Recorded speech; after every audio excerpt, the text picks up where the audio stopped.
O Livro dos Espíritos, parte 4, capítulo 2, das penas e gozos futuro, das penas e gozos futuro, penas temporais, questão 983. Não experimenta sofrimentos materiais o espírito que expia suas faltas em nova existência. Será então exato dizer-se que, depois da morte, só há para a alma sofrimentos morais? É bem verdade que, quando a alma está reencarnada, as tribulações da vida são-lhes um sofrimento, mas só o corpo sofre materialmente. Falando de alguém que morreu, costumais dizer que deixou de sofrer. Nem sempre isto exprime a realidade. Como o espírito está isento de dores físicas, porém, tais sejam as faltas que tenha cometido, pode estar sujeito a dores morais mais agudas e pode vir a ser ainda mais desgraçado em nova existência. O mal rico terá que pedir esmolas e se verá abraço com todas as privações oriundas da miséria. O orgulhoso, com todas as humilhações, o que abusa de sua autoridade e trata com desprezo e dureza os seus subordinados, se verá forçado a obedecer a um superior mais ríspido do que ele o foi. Todas as penas e atribulações da vida são expiação das faltas de outra existência, quando não a consequência das da vida atual. Logo que daqui houveres saído, compreendê-lo-eis. O homem que se considera feliz na terra, o que pode satisfazer as suas paixões, é o que menos esforços emprega para se melhorar. Muitas vezes começa a sua expiação já nessa mesma vida de efêmera felicidade, mas certamente expiará outra existência tão material quanto aquela. As vicissitudes da vida são sempre a punição das faltas atuais? Não, já dissemos, são provas impostas por Deus, porque vós mesmos escolhestes como espírito antes de reencarnardes, para a expiação das faltas cometidas em outra existência, porque jamais fica impune a infração das leis de Deus, e sobretudo da lei de justiça. Se não for punida nesta existência, ser-lo-ia necessariamente noutra. És, porque que vos parece justo, muitas vezes sofre, e a punição do seu passado constitui recompensa a reencarnação da alma em um mundo menos grosseiro. É a consequência de sua depuração, porquanto, à medida que se vão depurando, os espíritos passam a encarnar em mundos cada vez mais perfeitos, até que se tenham despojado totalmente da matéria e lavado de todas as impurezas para eternamente gozarem da felicidade dos espíritos puros no seio de Deus. Nos mundos onde a existência é menos material do que neste, menos grosseiras são as necessidades e menos agudas os sofrimentos físicos. Lá, os homens desconhecem as paixões, mas que nos mundos inferiores os fazem inimigos uns dos outros. Nenhum motivo tendo de ódio ou de ciúme, vivem em paz, porque praticam a lei de justiça, amor e caridade. Não conhecem os aborrecimentos e cuidados que nascem da inveja, do orgulho e do egoísmo, causas do tormento da nossa existência terrestre. Pode o espírito que progrediu em sua existência terrena reencarnar alguma vez no mesmo mundo? Sim, desde que não tenha logrado concluir a sua missão, pode ele pedir-lhe seja dado completá-la em nova existência, mas então já não está sujeito a uma expiação. Que sucede ao homem que, não fazendo o mal, também nada faz para libertar-se da influência da matéria, pois que nenhum passo dá para a perfeição. Tem que recomeçar uma existência de natureza idêntica à precedente. Fica estacionário, podendo assim prolongar os sofrimentos da expiação. Há pessoas cuja vida se escoa em perfeita calma, que nada precisando fazer para si mesmos, se conservam isentas de cuidados. Provará essa existência ditosa que elas nada têm de expiar de existência anterior? Conheces muitas pessoas dessas? Enganas-te se pensas que as há em grande número. Não raro. A calma é apenas aparente. Talvez elas tenham escolhido tal existência, mas quando a deixam, percebe que não lhe serviu para progredir. Então, como preguiçoso, lamenta o tempo perdido. Saber que o espírito não pode adquirir conhecimentos e levar-se senão exercendo a sua atividade. Se adormece na indolência, não se adianta. Assemelha-se a um que, segundo os vossos usos, precisa trabalhar e que vai passear ou deitar-se com a intenção de nada fazer.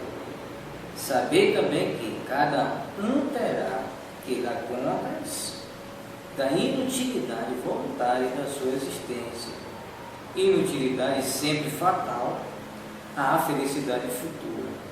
Para cada um, o total dessa felicidade futura corresponde à soma do bem que tenha feito, estando o da infelicidade na proporção do mal que haja praticado e daqueles a quem haja desgraçado. Pessoas há que, se bem não sejam positivamente más, tornam infelizes pelos seus caracteres todos os que as cercam. Que consequências lhe advirão disso? Incontestavelmente, essas pessoas não são boas. Expiarão suas faltas, tendo sempre diante da vista aqueles a quem infelicitaram, valendo-lhes isso para uma exprobração. Depois, noutra existência, sofrerão o que fizeram sofrer. Expiação e arrependimento. Questão 990. O arrependimento se dá no estado corporal ou no estado espiritual? No estado espiritual, mas também pode ocorrer no estado corporal, quando bem compreendeis a diferença entre o bem e o mal. Qual a consequência do arrependimento no estado espiritual? Desejar o arrependido uma nova encarnação para se purificar. O espírito compreende as imperfeições que a privam de ser feliz e por isso aspira a uma nova existência em que possa expiar suas faltas. Que consequência produz o arrependimento no estado corporal? Fazer que, já na vida atual, o espírito progrida, se tiver tempo de reparar suas faltas. Conquanto a consequência o explora e lhe mostra uma imperfeição. O homem pode sempre melhorar-se. Não há homens que só têm o instinto do mal e são inacessíveis ao arrependimento. Já te disse que todo espírito tem que progredir incessantemente. Aquele que nesta vida só tem o instinto do mal, terá noutra a do bem. E é para isso que renasce muitas vezes, pois preciso é que todos progridam e atinjam a meta. A diferença está somente em que uns gastam mais tempo do que outros, porque assim o querem.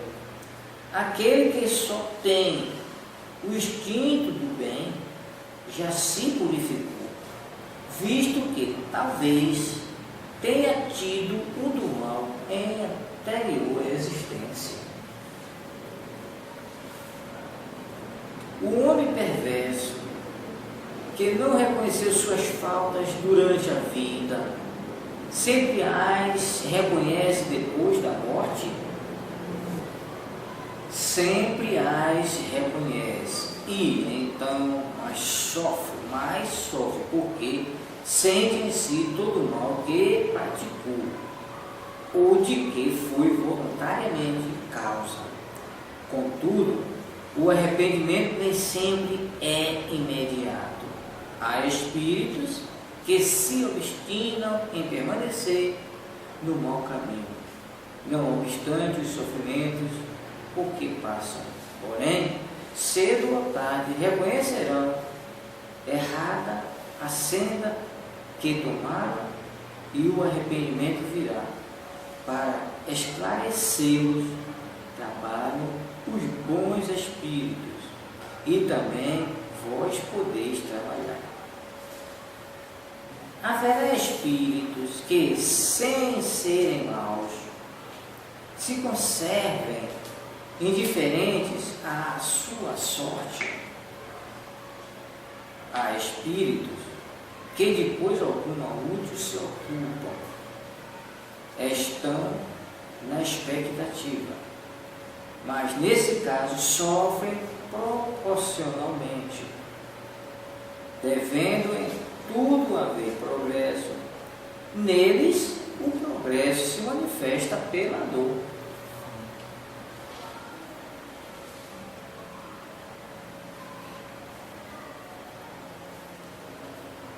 Não desejam esses espíritos abreviar seus sofrimentos? Desejam, sem dúvida, mas falta-lhes energia bastante para quererem o que os pode aliviar. Quantos indivíduos indivíduos se contam entre vós que preferem morrer de miséria a trabalhar. Pois que os espíritos veem o mal que lhes resulta de suas imperfeições, como se explica que haja os que agravam suas situações e prolongam o estado de inferioridade em que se encontram, fazendo mal como espírito, afastando do bom caminho os homens. Assim procedem os de tardio arrependimento. Pode também acontecer que, depois de se haver arrependido, o espírito deixe arrastar de novo para o caminho do mal, por outros espíritos ainda mais atrasados.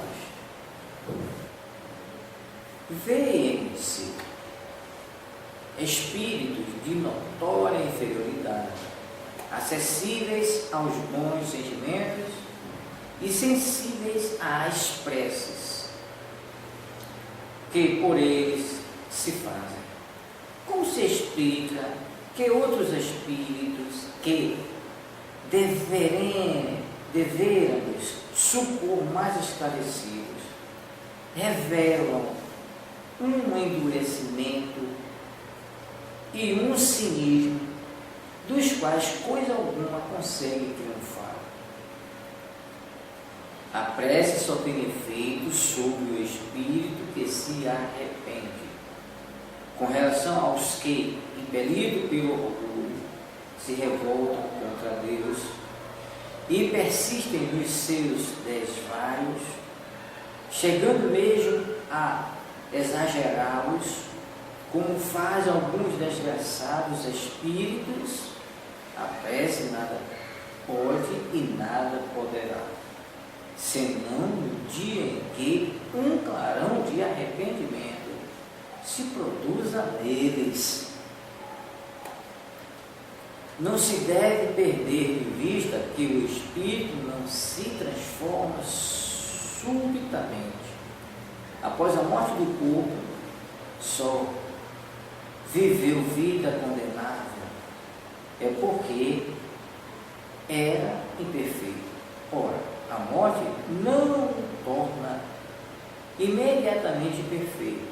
Pode, pois, persistir em seus erros, em suas falsas opiniões, em seus preconceitos, até que se haja esclarecido pelo estudo, pela reflexão e pelo sofrimento. A expiação se cumpre no estado corporal ou no estado espiritual. A expiação se cumpre durante a existência corporal, mediante as provas a que o espírito se acha submetido, e na vida espiritual pelos sofrimentos morais inerentes ao estado de inferioridade do espírito. Basta o arrependimento durante a vida para que as faltas do espírito se apaguem e ele ache graça diante de Deus? O arrependimento corre para a melhoria do espírito, mas ele tem que expiar o seu passado. Se diante disto um criminoso dissesse que, cumprindo-lhe em todo caso expiar o seu passado, nenhuma necessidade tem de se arrepender, que é o que daí lhe resultaria. Daí lhe resultaria tornar-se mais longa e mais penosa a sua expiação, desde que ele se torne obstinado no mal. Já desde esta vida poderemos ir resgatando as nossas faltas? Sim, reparando-as, mas não creiais que as resgateis mediante algumas privações pueris ou distribuindo em esmolas o que possuirdes, depois que morrerdes, quando de nada mais precisais. Deus não dá valor a um arrependimento estéril, sempre fácil e que apenas custa o esforço de bater no peito. A perda de um dedo mínimo, quando se esteja prestando um serviço, apaga mais falta do que o suplício da carne suportar durante anos, com o objetivo exclusivamente pessoal. Só por meio do bem se poderá reparar o mal. E a reparação nenhum mérito apresenta se não atinge o homem nem o seu orgulho, nem os seus interesses materiais. Só por meio do bem se repara o mal, e a reparação nenhum mérito apresenta se não atingir o homem nem no seu orgulho, nem nos seus interesses materiais. De que serve para a sua justificação que restitua depois de morrer os bens mal adquiridos, quando se lhes tornaram inúteis e deles tirou todo o proveito? De que se lhe serve privar-se de alguns gozos fúteis, de algumas superfluidades, se permanece integral o dano que causou a outra? De que lhe serve finalmente humilhar-se diante de Deus, se perante os homens conserva o seu orgulho?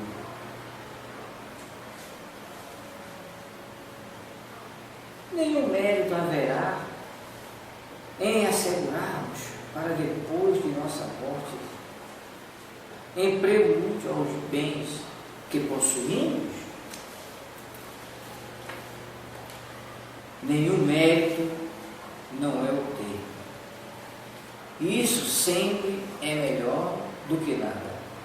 A desgraça, porém, é que aquele que só depois de morto dá é quase sempre mais egoísta do que generoso. Quer ter o futuro do bem, sem o trabalho de praticar.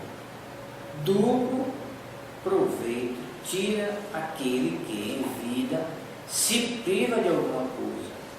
O mérito do sacrifício e o prazer de ver felizes os que lhes devem a felicidade. Mas lá está o egoísta a dizer-lhe: o que dás, tirais aos teus gozos.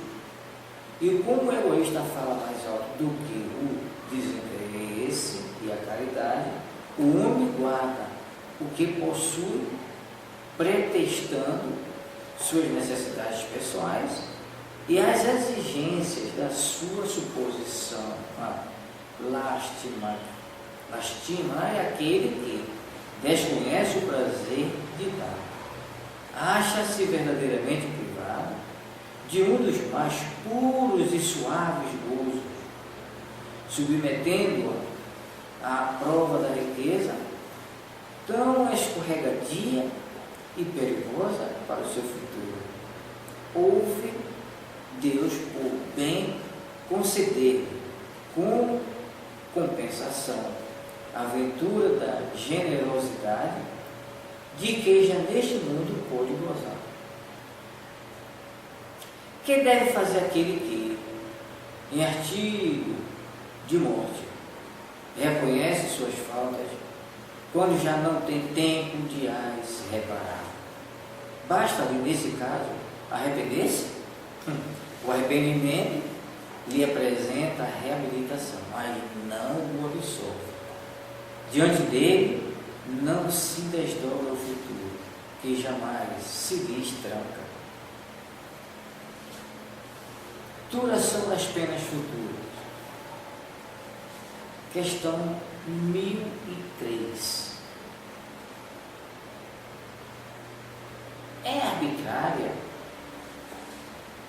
o sujeito a uma lei qualquer a duração dos sofrimentos do culpado na vida futura? Deus nunca obra caprichosamente, e tudo no universo se rege por leis em que a sua sabedoria e a sua bondade se revelam. Em que se baseia a duração dos sofrimentos do culpado?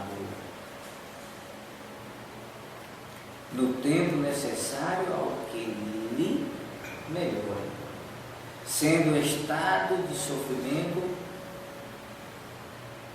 ou de felicidade proporcionado ao grau de purificação do espírito. A duração e a natureza de seus sofrimentos dependem do tempo em que ele gaste em melhorar-se, à medida que progride e que os sofrimentos se lhe depuram, seus sofrimentos diminuem e mudam de natureza. Isto é de São Luís.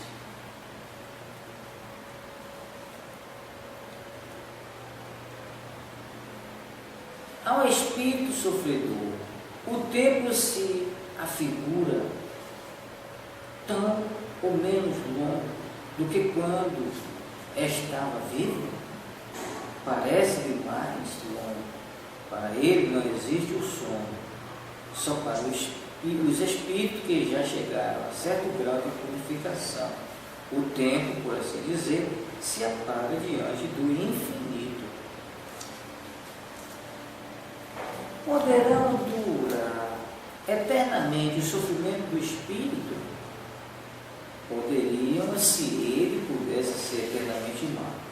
Isto é, se jamais se arrependesse e melhorasse, sofreria eternamente, mas Deus não criou seres tendo por destino permanecerem voltados perpetuamente ao mal.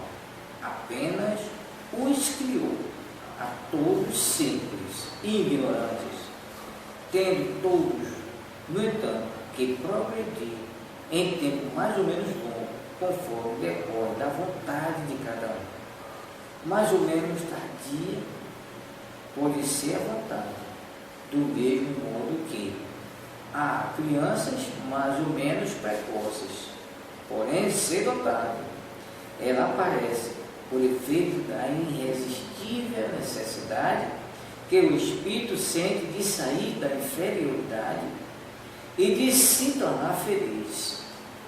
Eminentemente sábia e magnânima é, pois, a lei que rege a duração das penas, porquanto subordina essa duração aos esforços do espírito, jamais o priva do seu livre-arbítrio. Se deste faz ele mau uso, sofre as consequências. Isso também é de São Luís. Haverá espíritos que nunca se arrependem? Aos de arrependimento muito tardio. Porém, pretender-se que nunca se melhorarão, fora negar a lei do progresso e dizer que a criança não pode tornar-se homem. Isso também é de São Luís. Depende sempre da vontade do espírito a duração das penas. Algumas não haverá que lhes sejam impostas por tempo determinado. Sim, ao espírito podem ser impostas penas por determinado tempo, mas Deus, que só quer o bem de suas criaturas, acolhe sempre o arrependimento e o frutífero jamais fica o desejo que o espírito manifeste de si melhorar. Assim, as penas impostas jamais são para toda a eternidade.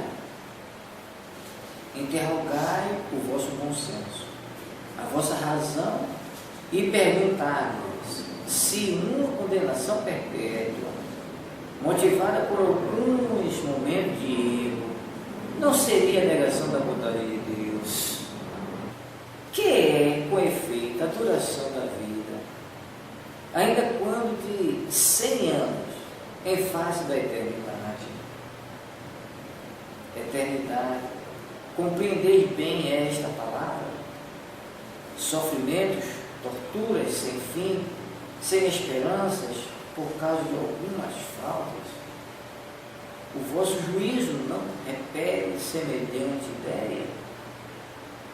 Que os antigos tenham considerado o Senhor do Universo um Deus terrível, cioso e vingativo, concebe-se na ignorância em que se achavam, atribuíam à divindade as paixões dos homens. Esse, todavia, não é o Deus dos cristãos, que classifica como virtudes primordiais o amor, a caridade, a misericórdia, o esquecimento das ofensas. Poderia ele carecer das qualidades cuja posse prescreve como um dever às suas criaturas? Não haverá contradição em lhe atribuir a bondade infinita e a vingança também infinita? Dizeis que, acima de tudo, ele é justo e que o homem não lhe compreende a justiça, mas a justiça não conclui a bondade, e ele não seria bom se condenasse a eternas e horríveis penas a maioria das suas criaturas. Teria o direito de fazer da justiça uma obrigação para seus filhos, se lhes não desse meio de compreendê-la. Aliás, não fazer que a duração das penas dependa dos esforços do culpado. Não está toda a sublimidade da justiça unida à bondade? Aí é que se encontra a verdade desta sentença, a cada um segundo as suas obras. Isso é de Santo Agostinho. Aplicai-vos por todos os meios os vossos alcances em combater, em aniquilar a ideia da eternidade das penas, ideia blasfematória da justiça e da bondade de Deus. Germem fecunda a incredulidade do materialismo e da indiferença que invadiram as massas humanas, desde que as inteligências começaram a desenvolver-se, o espírito preste a esclarecer-se, ou mesmo apenas desbastado, logo se lhe apreendeu a monstruosa injustiça. Sua razão a repele, e então raro é que não englobe no mesmo repúdio a pena que o revolta e o Deus a quem o atribui. Daí os males sem conta que hão desabado sobre vós, aos quais vimos trazer remédio. Tanto mais fácil será a tarefa que vos apontamos, quanto é certo que todas as autoridades em quem se apoiam os ofensores de tal crença evitaram todas pronunciar-se formalmente a respeito. Nem os concílios, nem os pais da igreja resolveram essa grave questão.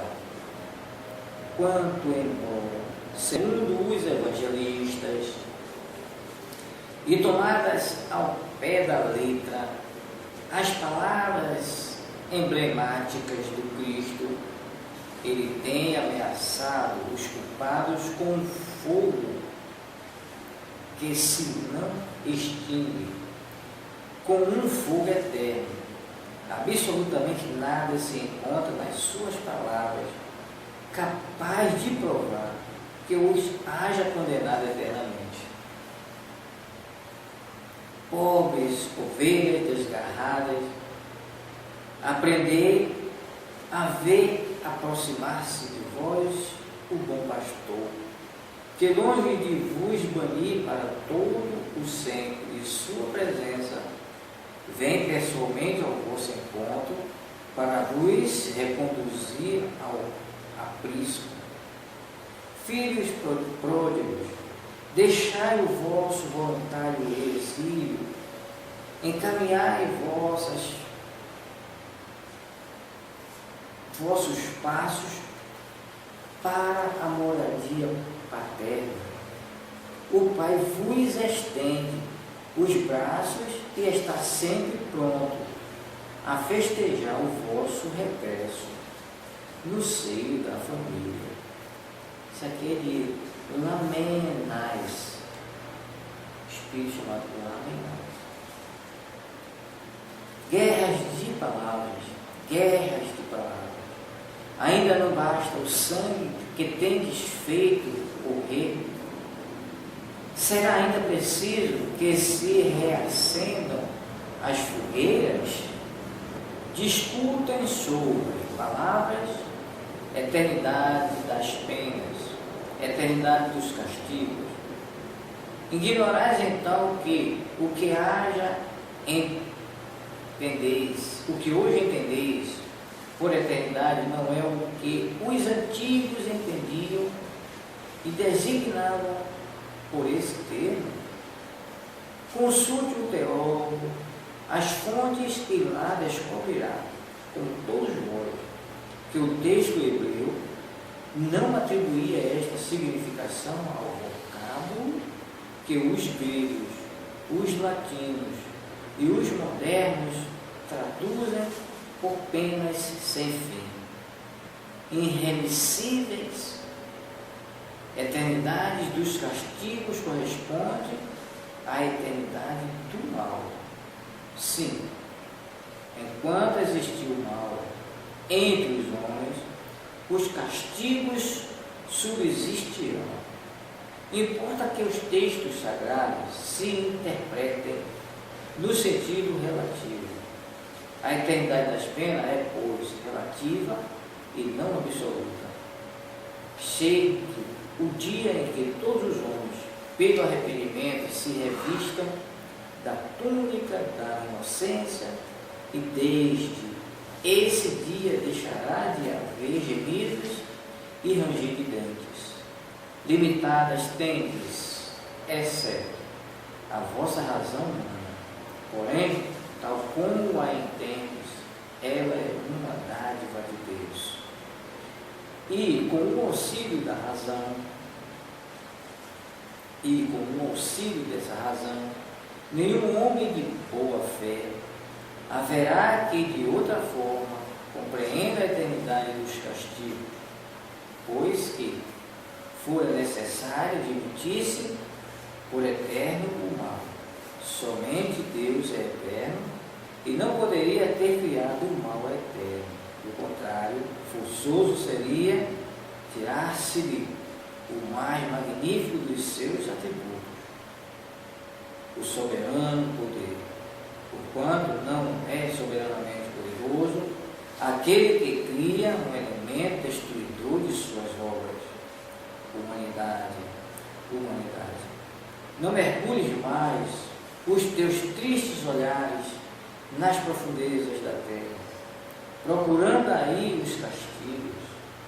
Chora, espera, expia e refugia-te na ideia de um Deus intrinsecamente bom, absolutamente poderoso, essencialmente justo. Gravitar para a unidade divina és o fim da humanidade. Para atingi-lo, três coisas são necessárias: a justiça, o amor e a ciência. Três coisas lhe são opostas e contrárias: a ignorância, o ódio e a injustiça. Pois bem, digo-vos, em verdade, que mentis a estes princípios fundamentais, comprometendo a ideia de Deus, com o lhe exagerades a severidade, duplamente a comprometeis, deixando que o espírito da criatura penetre a suposição de que há nele mais clemência, mais virtude, amor e verdadeira justiça, do que atribuís ao ser infinito.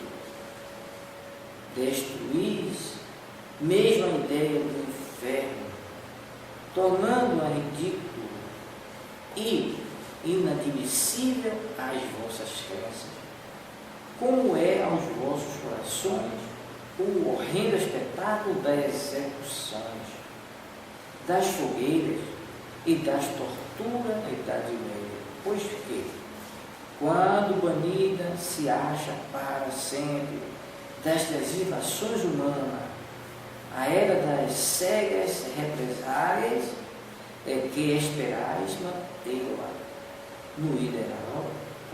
Crede-me, irmãos em Deus e em Jesus, crede-me, ou vos resignais e deixai que pereçam nas vossas mãos todos os vossos dogmas, de preferência a que se modifiquem, ou então vivificai-vos, abrindo-os aos benfazejos eflúvios que os bons, neste momento, derramam neles.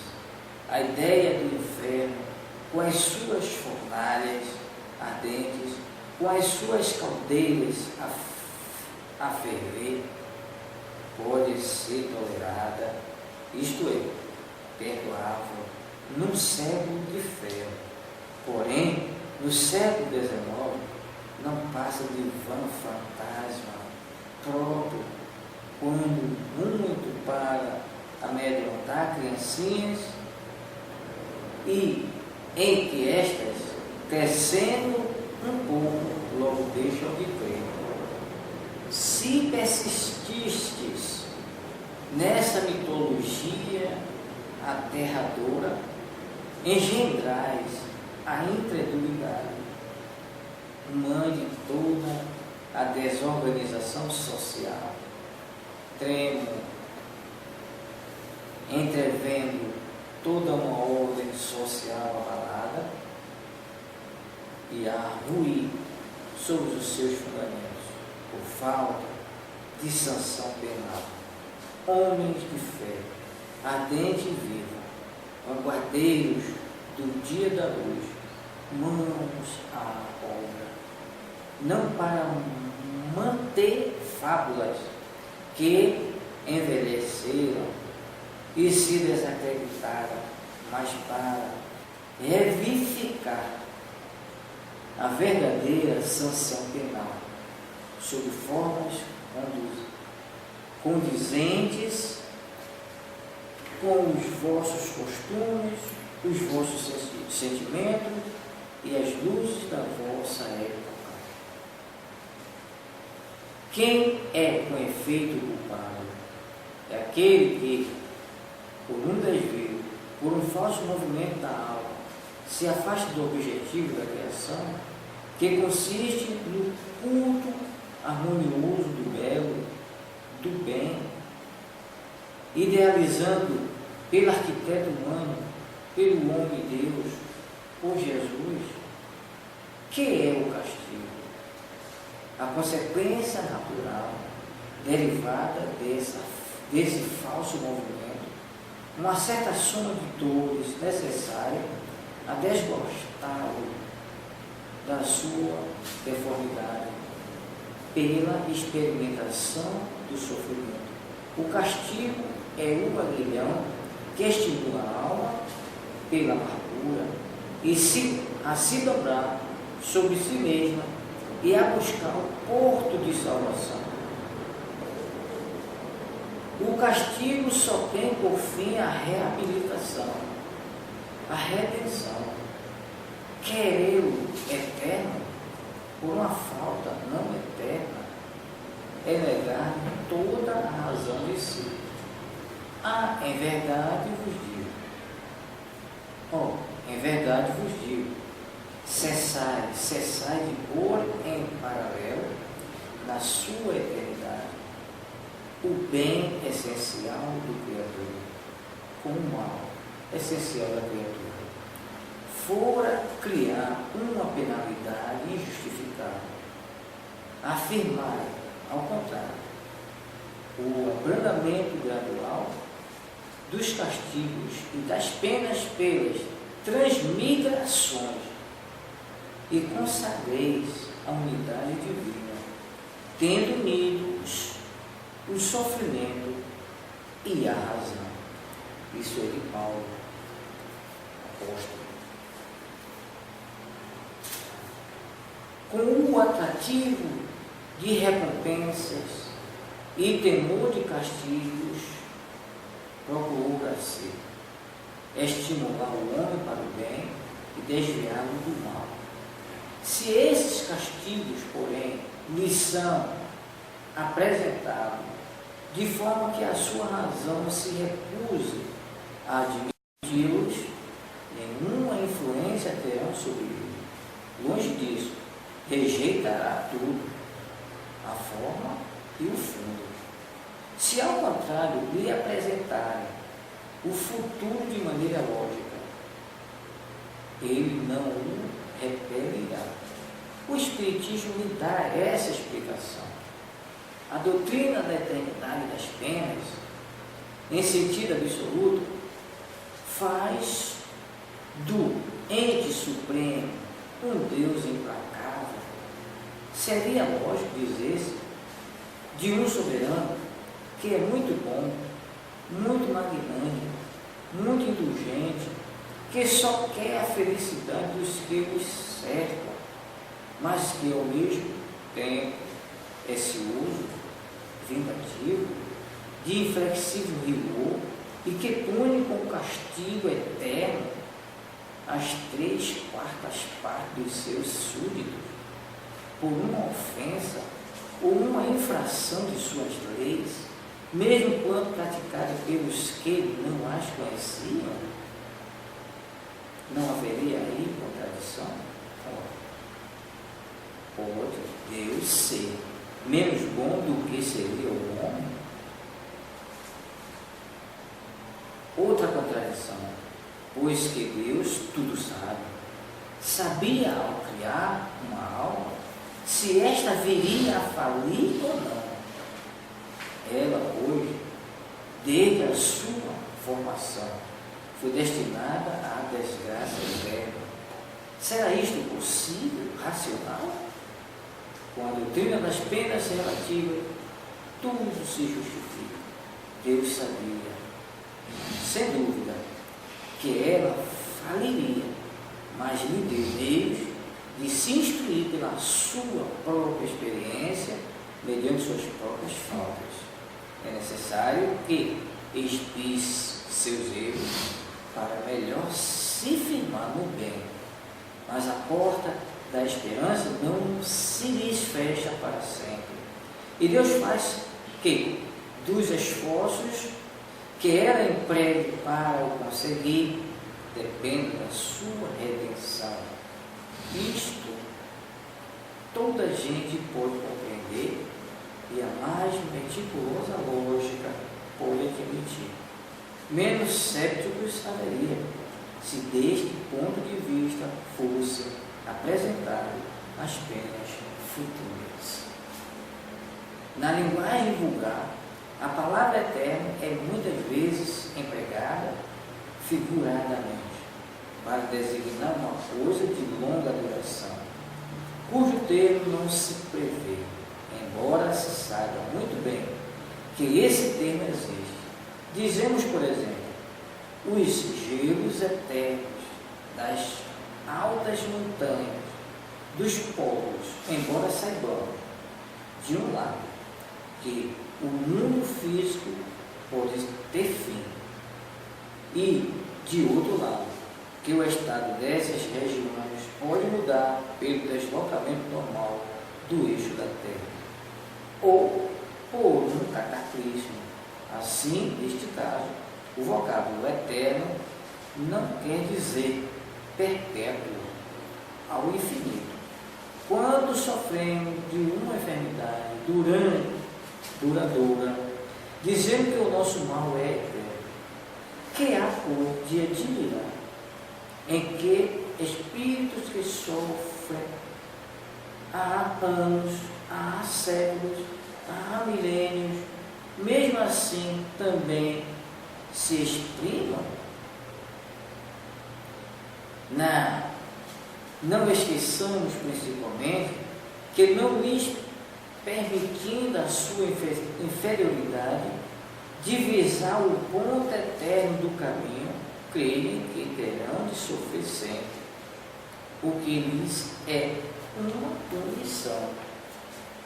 Demais, a doutrina do fogo material, das fornalhas e das torturas, tomadas ao tártaro do paganismo, está hoje completamente abandonada pela alta teologia, e só nas escolas esses aterradores quadros alegóricos ainda são apresentados como verdades positivas por alguns homens mais zelosos do que instruídos, que assim cometem grave erro, porquanto as imaginações juvenis, libertando-se dos terrores, poderão ir aumentar o número dos incrédulos.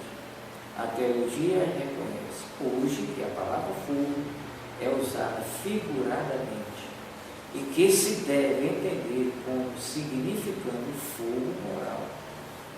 Os que têm acompanhado como nós as peripécias da vida e dos sofrimentos de além-túmulo, através das comunicações espíritas, hão podido convencer-se de que, por nada terem de material, eles não são menos pungentes, mesmo relativamente à duração. Alguns teólogos começam a admiti-la no sentido restrito acima indicado, e pensam que, com efeito, a palavra eterna se pode referir às penas em si mesmas, como consequência de uma lei imutável, e não à sua aplicação a cada indivíduo. No dia em que a religião admitir esta interpretação, assim como algumas outras também, decorrente do progresso das luzes, muitas ovelhas desgarradas reuniam.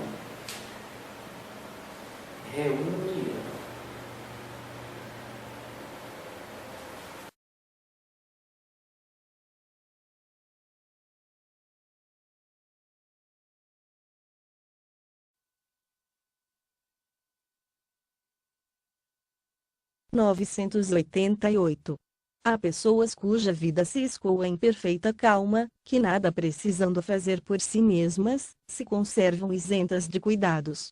Provará essa existência ditosa que elas nada têm que espiar de existência anterior. Conheces muitas dessas pessoas. Enganas-te, se pensas que as há em grande número. Não raro, a calma é apenas aparente. Talvez elas tenham escolhido tal existência, mas, quando a deixam, percebem que não lhes serviu para progredirem. Então, como o preguiçoso, lamentam o tempo perdido.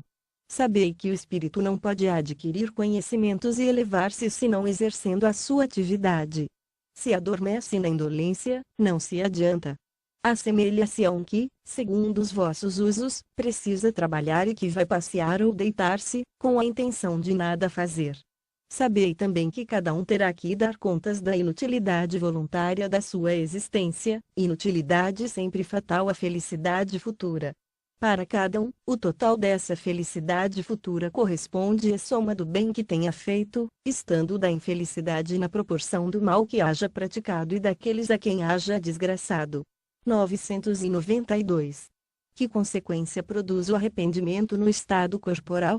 Fazer que, já na vida atual, o espírito progrida, se tiver tempo de reparar suas faltas. Quando a consciência o exprobra e lhe mostra uma imperfeição, o homem pode sempre melhorar-se. 1001. Nenhum mérito haverá em assegurarmos, para depois de nossa morte, emprego útil aos bens que possuímos. Nenhum mérito não é o termo. Isso sempre é melhor do que nada.